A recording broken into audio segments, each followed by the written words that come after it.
পৃথিবীর সবচেয়ে ভয়ঙ্কর আর রহস্যে ঘেরা জায়গাটা লুকিয়ে আছে প্রশান্ত মহাসাগরের এক কর্নারে ফিলিপাইনের ঠিক পূর্ব পাশে, যেটা মানুষ চেনে মারিয়ানা ট্রেঞ্চ নামে। কিন্তু এই জায়গাটা আসলে একটা অতল রহস্যময় গহ্বর, যেখানে নামা মানেই অন্ধকারে হারিয়ে যাওয়া। প্রায় 11,000 মিটার গভীরে, যেখানে সূর্যের আলোর একটা রশ্মিও পৌঁছাতে পারে না। এমনকি সেখানে নেমে গেলে মনে হবে চারপাশ থেকে অজস্র দৈত্য আপনার শরীরটাকে থেতলে দিতে চাইছে। এই গহ্বরে ঢোকার সাহস খুব কম জাতিই দেখিয়েছে, কিন্তু সম্প্রতি এক দেশ যেন অন্য সব হিসেব ছুঁড়ে ফেলে ঝাঁপিয়ে পড়েছে এই দুনিয়ার গভীরে। হ্যাঁ, চীন। তারা এখন আর কেবল গবেষণা করছে না, তারা সমুদ্রের এই গভীরে রোবট পাঠাচ্ছে, সমুদ্রের তলে স্থায়ী ঘাঁটি বানানোর ছক কষছে। এমনকি সমুদ্রের পেটে যেসব মূল্যবান খনিজ আর সম্পদ আছে, সেগুলো আগেভাগেই নিজেদের করে নিতে মরিয়া হয়ে উঠেছে। অন্যদিকে যুক্তরাষ্ট্র সহ পশ্চিমা দেশগুলোর অনেকেই মহাসাগর গবেষণার আগ্রহ হারিয়ে ফেলেছে। তাহলে প্রশ্ন ওঠে, মারিয়ানা ট্রেঞ্চের গভীরে কি এমন আছে যার জন্য চীন এত মরিয়া হয়ে উঠেছে? কেন সমুদ্রের গভীরে গড়ে তুলছে রোবটের ঘাঁটি? চলুন আজ এগুলোই জানবো। সমুদ্রের উপরে ঝকঝকে আলো থাকলেও নিচে নামতে নামতে দ্রুতই পাল্টে যায় সেই চেনা পৃথিবীটা। প্রায় 200 মিটার পর্যন্ত পানির স্তরটা আলো এবং প্রাণে ভরা, কিন্তু এরপরেই শুরু হয় অন্ধকারের রাজত্ব। যত নিচে নামা হয় ততটাই আলো ফিকে হতে থাকে, আর পানির চাপ বাড়তে থাকে ভয়ঙ্করভাবে, যেন চারপাশ থেকে ধীরে ধীরে কোনো অদৃশ্য হাত আপনাকে চেপে ধরছে।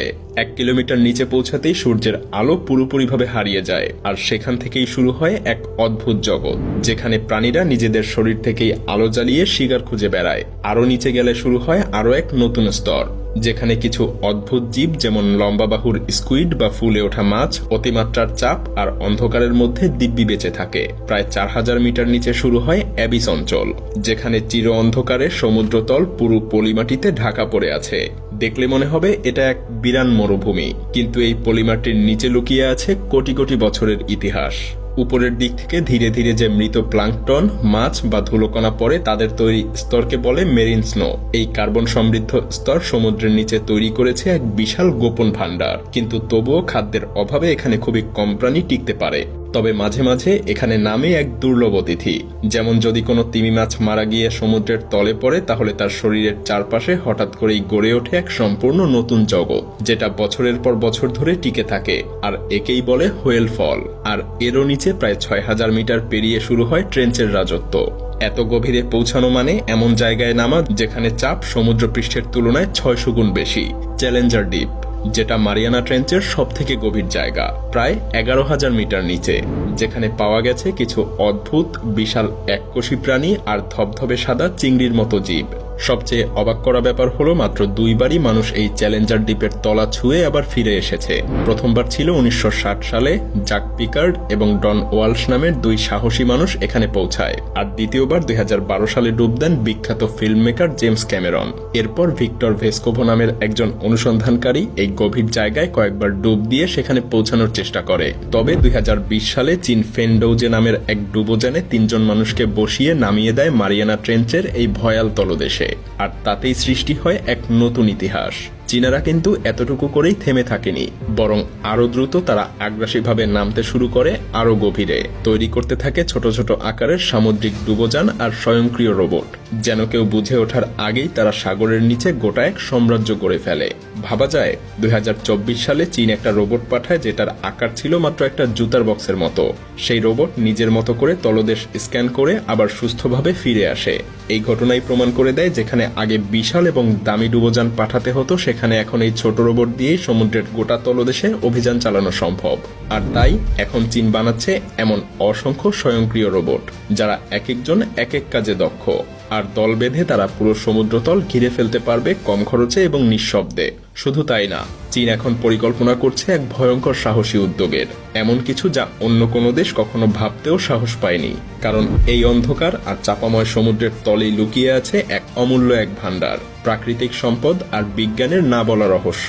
এখানকার কিছু জায়গা যেন তৈরি হয়েছে একেবারে আলাদা নিয়মে, যেখানে সূর্যের আলো ছাড়াই গড়ে উঠেছে এক রহস্যময় জগৎ। কিন্তু সব রহস্যের মধ্যে সবথেকে বিস্ময় জায়গায় মিথেন হাইড্রেট, বরফের মতো দেখায় অথচ আগুন ধরালেই জ্বলে ওঠে। এটাকেই বলে আগুনের বরফ।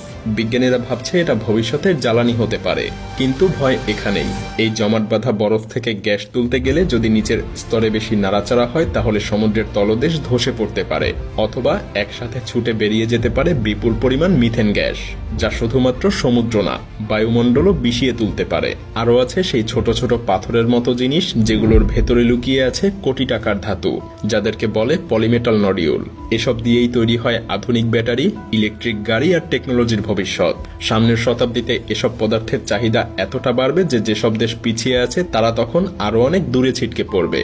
আর তাই এখন থেকেই অনেক দেশ আর বড় বড় কোম্পানি নজর দিচ্ছে এই সমুদ্রের গভীরে, যেখানে অন্ধকারের নিচে লুকিয়ে আছে আগামীর পেট্রোল আর তেলের বিকল্প শক্তি।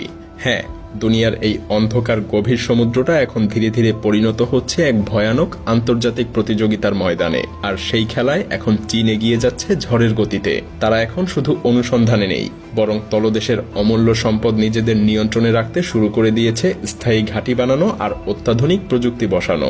এখানে শুধু নিচে নামা বা প্রবেশাধিকার পাওয়াই যথেষ্ট না, কে কতটা গভীরে গিয়ে কতটা দক্ষতা আর উপস্থিতি গড়ে তুলছে সেটাই আসল লড়াই। যে দেশ এখন বিজ্ঞান আর প্রযুক্তিতে বিনিয়োগ করছে, ভবিষ্যতে পুরো গভীর সাগরের ক্ষমতা থাকবে তাদের হাতেই। আর এদিক দিয়ে যুক্তরাষ্ট্র সহ অনেক দেশই পেছনে পড়ে যাচ্ছে। তাদের বাজেট কমছে, আগ্রহ কমছে, আর সেই সুযোগে চীন অনেক দূর এগিয়ে গেছে। এখন বলা চলে গভীর সমুদ্রের অদৃশ্য সিংহাসনে বসার লড়াইয়ে তারাই শীর্ষে। কিন্তু এখানেই শেষ না।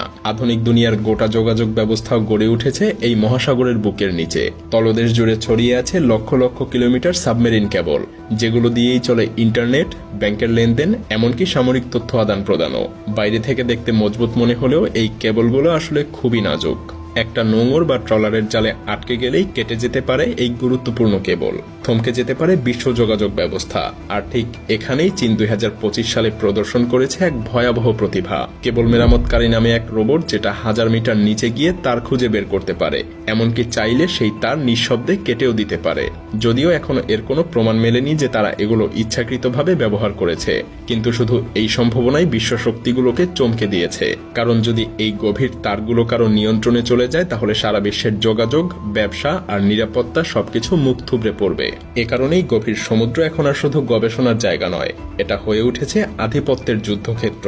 আর এই যুদ্ধে কে জিতবে তা নির্ভর করছে আজকের সিদ্ধান্তের উপর। কারণ যেই গভীরতা মানুষ এতদিন ভয় পেত, সেই গভীরতাই এখন ভবিষ্যতের চাবিকাঠি হয়ে দাঁড়াচ্ছে। তবে যদি এই তলদেশে লুকিয়ে থাকার ক্ষমতা, তথ্য, নিয়ন্ত্রণ আর সম্পদ কেউ একা হাতের মুঠোয় নিয়ে নেয়, তাহলে তার মূল্য শুধু একটা দেশ না, গুনবে পুরো মানব সভ্যতা। আপনি, আমি, এই গ্রহের প্রতিটা মানুষ সেই ভুলের দায় থেকে কেউ রেহাই পাবে না।